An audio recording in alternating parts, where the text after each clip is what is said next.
Womaninji, Naju Budgering. My name is Sandra Nielsen. I'm a Gunai-Kurnai woman. Today we are meeting on the lands of the Gunai-Kurnai people. There are 5 tribes that make up the Gunai-Kurnai nation across the Gippsland region. Our people roamed these areas for thousands of years until the explorers come in 1770, Captain Cook, and then again Angus Macmillan. After many massacres, the government put together a plan to protect the Aboriginal people. That come in building many missions across the state.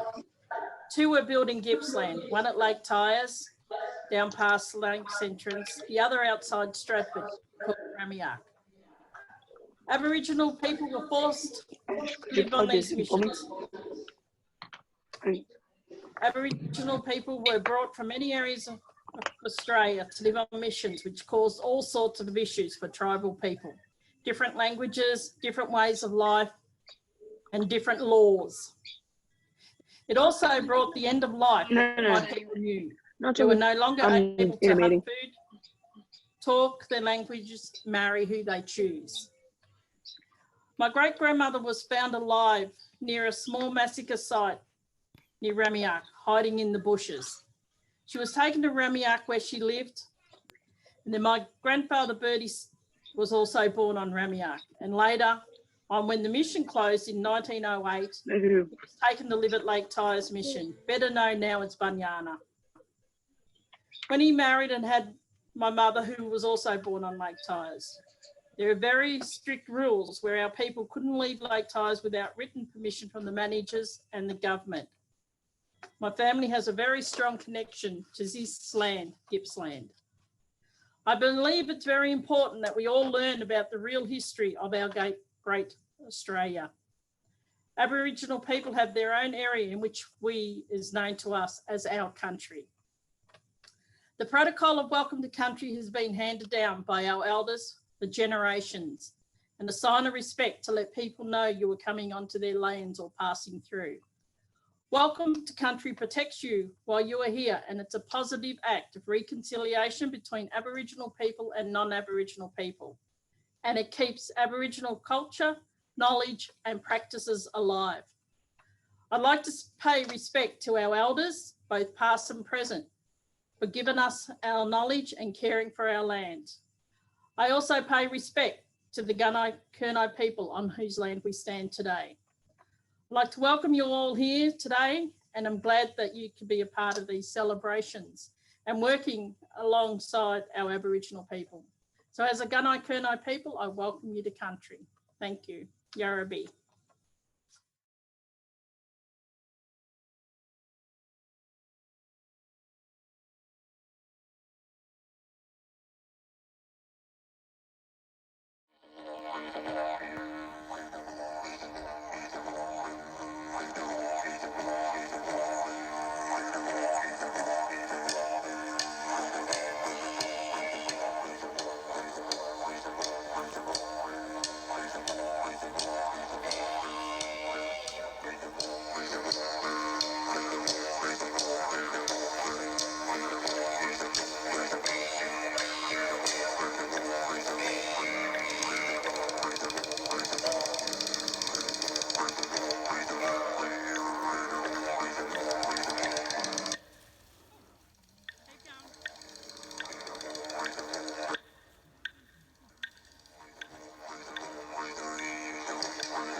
Hi everybody.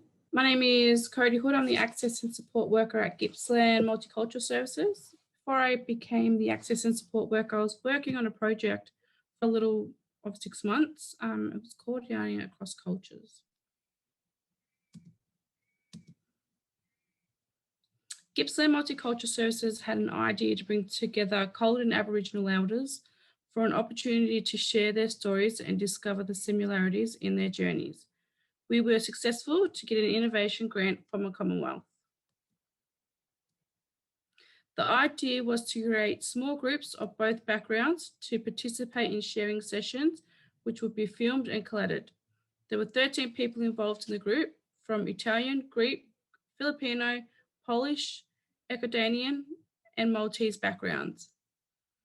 Just as the group had started to meet and build relationships, COVID arrived in March 2020, forcing us to make adjustments on how to continue with the project, focusing on the purpose of sharing stories. To be able to deliver safely, we had to come up with a new COVID-safe way of continuing the work we'd begun. Because I was able to visit the participants one-on-one if they chose, I was able to continue to collect their stories. We then decided to put individual stories into storybooks. To be able to deliver safely, we had to come up with a new COVID-safe way of continuing the work we've begun. An individual storybook was created for each woman from the cold background, outlining their personal story. The Aboriginal elders who participate preferred collation of their stories into one storybook, where we began to capture personal stories and share their experiences of growing up as Aboriginal women. The other part of the project was being able to share experiences of the local Gunai-Kurnai culture.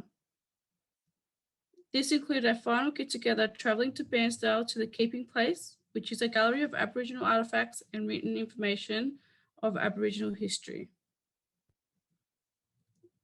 This project had some really great outcomes, including creating friendships within the group and understanding of each other's cultures.